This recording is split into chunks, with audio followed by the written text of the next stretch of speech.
CQ the X, CQ the X, CQ the X. This is Havana calling.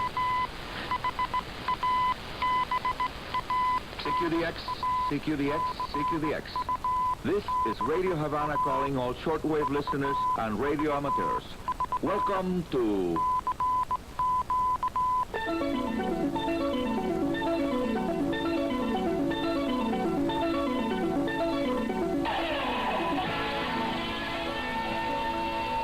DXers Unlimited, Radio Havana's weekly feature dedicated to the fascinating world of radio communications.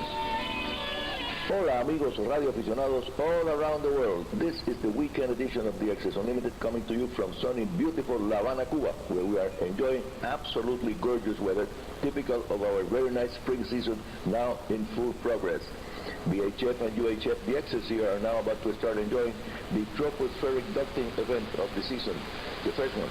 TV DXers are waiting to see what happens during this season with the new digital TV signals once a big tropo ducting event is in progress. We saw it for the first time last year.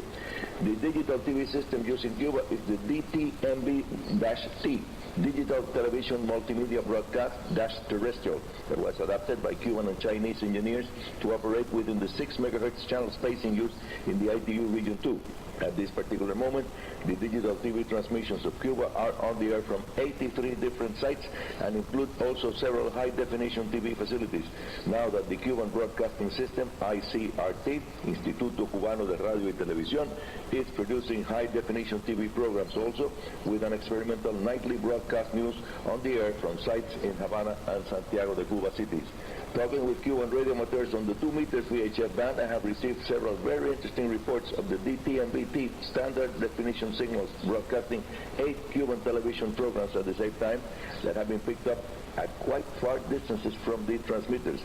And by the way, let me add that present day's TVDX in digital transmission is very different, quite different from what we had done here in Cuba, TVDXing since 1950, when the first Cuban TV station, CMUR-TV, Unión Radio Televisión Channel 4, went on the air here in Havana with 5 kilowatts of sync power, at a location just a few blocks away from Radio Havana Cuba's studios. By the way, this is a heritage site now. More about TVDX coming up soon at another edition of DXers Unlimited, your favorite radio hobby program. I am Arnie Coro, Radio Amateur CO2KK, the host of this twice-weekly program, Hobby Show. And so far this week's solar cycle, most powerful flare stayed just below becoming an X7 type.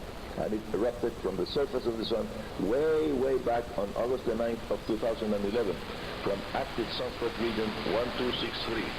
It was an X6.9 flare, and the 4 other most powerful flares that followed this one were, and this is the list: X5.4, March 7, 2012, X4.9, February 25, 2014, X3.3, November 5, 2013, May 14, 2013. So, as you can realize from listening to the list, a strong solar X-solar flare has not erupted since the end of February of 2014, more than 3 years ago. The DXers Unlimited Weekend Edition will continue in just a few seconds after a short break for station ID. I'm your friend, Arnie Coro, Radio Amateur CO2KK in sunny La Habana, Cuba.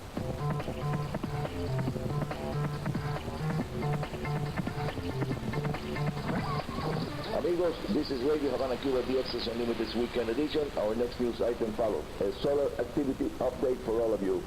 After 16 days of 0 sunspots, finally one sunspot group appeared on March 21, 22, and 23, with a sunspot number of 12 on all 3 days. And by the way, let me explain that number. A sunspot number of 12 doesn't mean that there are 12 sunspots on the solar disk. Every group of sunspots counts at 10 points, and every sunspot within those groups counts for 1 additional point. Therefore, the minimum non-zero sunspot numbers is 11. So, between March 21 and 23rd, there were 2 sunspots in one single group. Very low sunspot counts, of course, means essentially very poor shortwave bands propagation conditions above 15 megahertz. And now, our next item of this weekend edition coming to you from La Habana. The use of amateur radio in disaster preparedness and response was among the best practices cited at the International Telecommunications Union Smart Sustainable Development Model way back in the year 2015. It is quite clear, the report said, that telecommunications and information and communications technology entities are critical to saving lives as well as integrating communities and countries into the global economy of the future.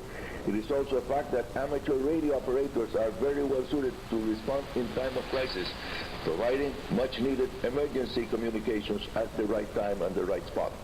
The resource of the amateur radio service should continue to be utilized as new technologies are developed. However, the best asset of the amateur radio service brings to emergency communications transcends technology, because essentially ham radio provides skilled people on the ground who can communicate using whatever technology is available for them. A recent report cited trained volunteers and existing allocated spectrum as amateurs radio primary resources. Amateur radio services can be used in any area within an active population of radio amateurs and is uniquely suited to situations in which other communications networks have been disrupted and just gone down or out of service. The report added, noting that amateur radio involves a community-driven response to disasters that is very, very important. Also, that report said amateur radio operators can provide short-term immediate communications relief until such time as a commercial enterprise such as a satellite operator can place appropriate longer-term communications equipment at the site where the problems are located.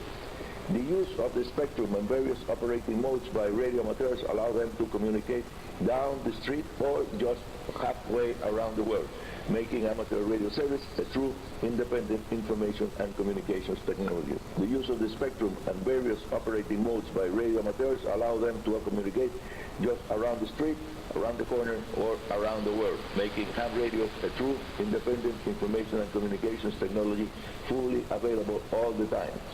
See, amigos, this is Radio Havana Cuba. The name of the show is DXers Unlimited. And now more about another interesting radio topic. The well-documented accounts of solar flares activity tells us that Cycle 24 has not produced significant solar flares since October 24th of the year 2014, almost 3 years ago. So far this year, no highly complex magnetically active sunspot regions have generated powerful solar flares, but as solar scientists keep telling us, they may happen at any time during a cycle, even during the very low ebb of a solar cycle that we're going right now. Our next Radio Hub related item links sports and amateur radio. Yes, sports and amateur radio, they go together very well. Providing communication support for sports events is one of the many ways that amateur radio operators participate in local social activities, community activities, while at the same time training for possible future emergencies and having a good time too. The International Terry Fox Marathon race that takes place every year all around the world in memoriam of the famous Canadian cancer patient that ran thousands of miles with an artificial means to call attention on the need to provide funding for cancer research took place here in Cuba recently, once again. And once again, it counted with the cooperation of the Cuban Federation of Radio Amateurs, radio clubs all over the country. Cuba, according to the Canadian ambassador to these countries, is the nation where the Terry Fox Marathon race has the highest number of participants after Canada. And now, at the end of the program, our DXers Unlimited high-frequency propagation update and forecast.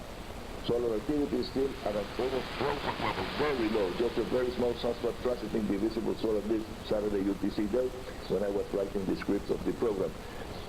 We are now well into approaching the equinoctial DX season, also very important. It is time to make the best possible use of the low band openings that are happening.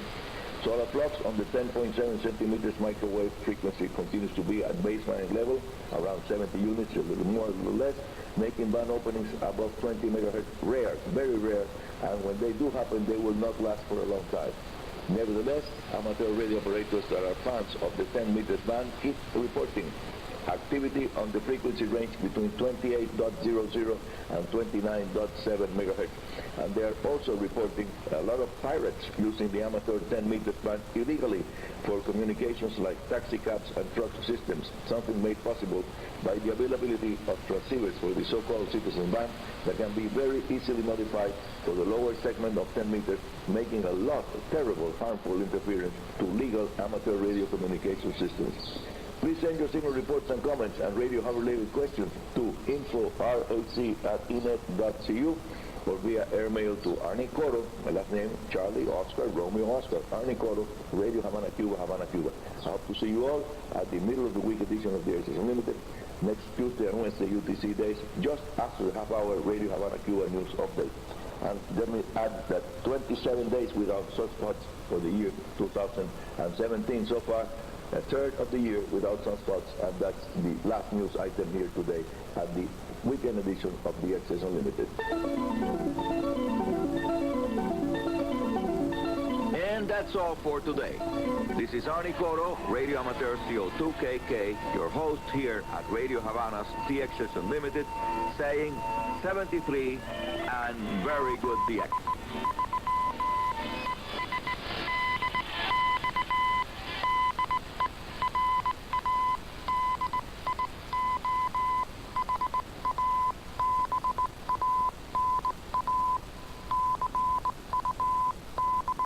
Now for the